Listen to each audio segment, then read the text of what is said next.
Hello चिराग, सबसे पहले तो वाकई में दिल से मेरी तरफ से बहुत बहुत बधाई कि आपने आईआईटी में जो रैंक अचीव किया है 594 ईडब्ल्यूएस कैटेगरी। जी सर, ईडब्ल्यूएस कैटेगरी तो वाकई में ये एक बहुत बड़ा अचीवमेंट है और आपके पिताजी जिस तरह से आपके लिए मेहनत किए और उनकी एक ख्वाहिश थी कि आप, मेरे ख्याल से वो भी इतना उम्मीद नहीं कर रहे होंगे कि इतनी बड़ी रैंक आप हासिल करेंगे। तो आज के दिन ये वाकई में लग रहा है कि उनकी ज़िंदगी की जो मेहनत थी, जो आपको पढ़ाने के लिए जो उनकी इच्छाएं थी, वो सारी आज की पूरी हो रही है।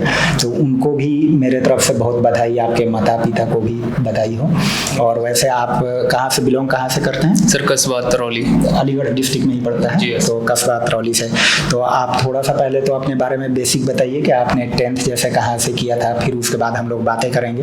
एक्चुअली बहुत सारे बच्चे अभी देख रहे होंगे और उनके लिए एक तरह से आप इंस्पिरेशन के एक सोर्स हैं कि जो आने वाले बच्चे हैं, जो अभी तैयारी करने वाले हैं, तो उस पर भी हम लोग बातें करेंगे कि कैसे आपने तैयारी की। तो पहले अपने बारे में थोड़ा सा ब्रीफ बताइए कि आपने 10th कहाँ से किया था, फिर यहाँ पे कैसे आपकी जर्नी कैसे? सर मेरा 10th विजडम पब्लिक स्कूल क्वाडसी से हुआ है सर। उसके बाद सर 11th में मेरा एएमयू में एडमिशन हुआ सैयद हामिद में। उसके बाद से मैंने रेगुलर मतलब मेरे फ्रेंड ने सजेस्ट किया सरवार क्लासेस मुझे, क्योंकि मुझे आईआईटी जेईई की तैयारी करनी थी। तो मेरे फ्रेंड ने सजेस्ट किया तो मैंने उसकी डेमो क्लासेस ली। वहाँ की फैकल्टीज़ वाकई बढ़िया थी, वहाँ पे पर्सनलाइज्ड अटेंशंस मिलती थी। वहाँ पे हमारे डाउट्स भी रेगुलरली सॉल्व करते थे सर। वहाँ की फैकल्टीज़ वाकई बढ़िया थी। उसके बाद 2020 में लॉकडाउन लगा तो फिर ऑनलाइन क्लासेस स्टार्ट हुई। ऑनलाइन क्लासेस में भी डाउट रेगुलरली सॉल्व होते थे। कभी भी डाउट्स भेजते थे सर को, सर हमेशा रिप्लाई करते थे, उसका डाउट्स को सॉल्व करके भेजते थे। चलिए, तो बहुत अच्छा रहा। और एएमयू में जब आपने टेस्ट दिया था तो एएमयू में भी शायद आपकी अच्छी रैंक थी, कितनी रैंक? जी सर 87 रैंक थी 11th में। 11th में 87th रैंक, बहुत बढ़िया, वो भी एक अच्छा अचीवमेंट था। तो आप बताइए कि आप जो है कि जैसे पढ़ाई को कैसे आप बैलेंस करते थे, और बेसिकली जैसे कि आप जब स्कूल वगैरह कर रहे थे तो आपने क्या आईआईटी की तैयारी उसी वक्त से शुरू कर दिया था? मतलब कि जब आप 11th में आए तभी से आपका मोटिव था कि आईआईटी की तैयारी? सर 11th में आया जब से मोटिव था सर। 11th से मैंने तैयारी स्टार्ट की। 11th में आके पता चला कि आईआईटी जेईई का भी एक पेपर होता है, तो उसके लिए सर्च किया। फिर मेरे फ्रेंड ने सजेस्ट किया कि यहाँ पे क्लासेज हैं, ये क्लासेस अच्छी पढ़ाती हैं, तो वहाँ पे तुम देख सकते हो। तो मैंने उसकी डेमो क्लासेस अटेंड करी। क्योंकि ये बहुत सारे बच्चे ऐसा होता है कि वो पहले सोचते हैं कि 11th एक सेपरेट थिंग है कि पहले एकेडमिक का पढ़ लो, फिर उसके बाद जो है कि कंपटीशन की तैयारी करेंगे। तो आपकी क्या राय है कि क्या दोनों साथ साथ चल सकता है? सर इस दोनों साथ साथ बैलेंस करके चल सकता है सर। थोड़ा टाइम 11th 12th को भी दिया जाए और थोड़ा टाइम इसमें भी दिया जाए। बेसिकली दोनों तो एक ही है, बस थोड़ा सिलेबस आईआईटी जेईई का थोड़ा ज़्यादा होता है। तो पहले अपना बेसिक्स क्लियर करके फिर एडवांस की तरफ बढ़ते हैं सर।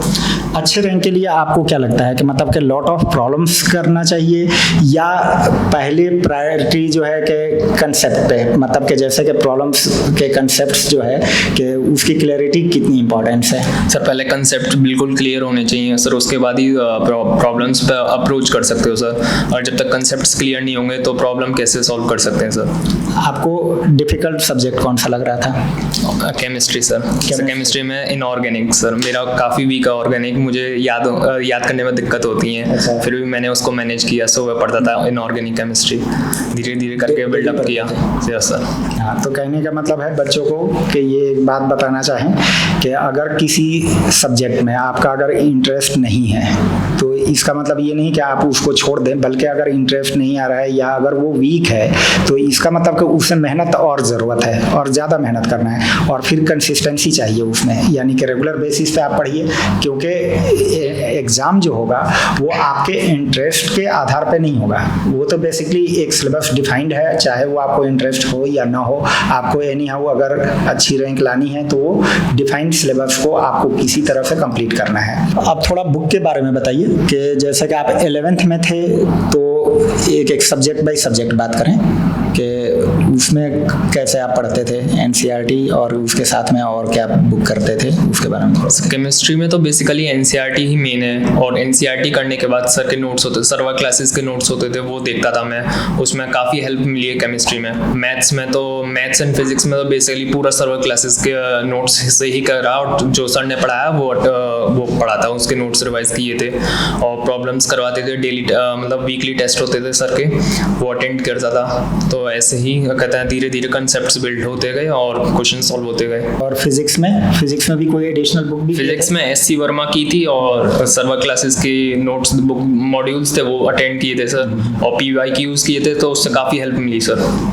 तो बच्चों को हम भी वैसे ही रिकमेंड करते हैं कि आप पहले तो सब्जेक्ट में कंसेप्ट क्या है एग्जैक्टली उसको समझना, वो सबसे पहले प्राइमरी चीज़ है कि कंसेप्ट की क्लैरिटी बिल्कुल होनी चाहिए, और देन उसके बाद उस कंसेप्ट से रिलेटेड प्रॉब्लम्स करें। और प्रॉब्लम्स ऐसा नहीं कि डायरेक्ट आपको IIT एडवांस की कोई तैयारी नहीं होती है, उसके स्टेप्स होते हैं कि पहले जब आप जो है कि जब कंसेप्ट समझ में आ गया कि एग्जैक्टली क्या है, तो उससे रिलेटेड थोड़े ईजी प्रॉब्लम्स, फिर थोड़े से और डिफिकल्ट प्रॉब्लम्स, फिर उसके बाद जब आप IIT के प्रीवियस ईयर के क्वेश्चंस करेंगे तो उसमें यही रहता है कि आप उसमें पाएंगे कि मल्टीपल कंसेप्ट्स एक साथ इन्वॉल्व हैं। तो उसमें कुछ नहीं, बस छोटे छोटे हर पॉइंट के स्टेप्स अगर क्लियर होते गए तो जब IIT एडवांस के प्रॉब्लम में जाएंगे तो वो देखेंगे कि उन्हीं सारे कंसेप्ट्स का एक तरह से कंपाइलेशन होता है। तो हर पॉइंट अगर क्लियर है तो ऑब्वियस है मल्टीपल कंसेप्ट्स वाले भी क्वेश्चंस क्लियर होते चले जाएंगे। तो बच्चों के एक तो बात कि ये प्रीवियस ईयर के क्वेश्चंस जितने हो सकें वो ज़्यादा से ज़्यादा करें। आजकल तो वैसे भी मार्केट में 40 साल 45 साल के प्रीवियस ईयर के क्वेश्चंस हैं, तो मेरे ख्याल से आप अगर थ्योरी पढ़ लें, फिर उसके बाद जो है कि जैसे एनसीईआरटी क्वेश्चंस कर लिया, फिर उसके बाद मॉड्यूल्स के कुछ एक्सरसाइजेस कर लिए, तो देन PYQ पे आ गए। अच्छा, एक बात ये और जानना चाह रहा था कि क्या आपको लगता है कि IIT मेंस की तैयारी और एडवांस की तैयारी दोनों का अलग अलग है? नहीं सेम है। बेसिकली तुम जब आप मेंस की तैयारी करोगे तो वहाँ पे क्या मेंस में क्या कि कंसेप्ट्स क्लियर होने चाहिए, मेंस में कंसेप्ट क्लियर होने चाहिए, और उसी में थोड़ा एक्स्ट्रा करके JEE एडवांस की तैयारी हो सकती है सर। बहुत बढ़िया। हाँ, कि जो बच्चे अगर JEE एडवांस के लिए तैयारी कर रहे हैं तो मेंस की तैयारी तो अपने आप हो जाती है। फर्क सिर्फ इतना रहता है कि मेंस के concept questions usually single concept based होते हैं, और जब आप एडवांस पे जाएंगे तो मल्टीपल कंसेप्ट्स, एक ही प्रॉब्लम में कई सारे कंसेप्ट्स आने लगते हैं। अच्छा, कितनी देर तक आप पढ़ाई करते थे डेली?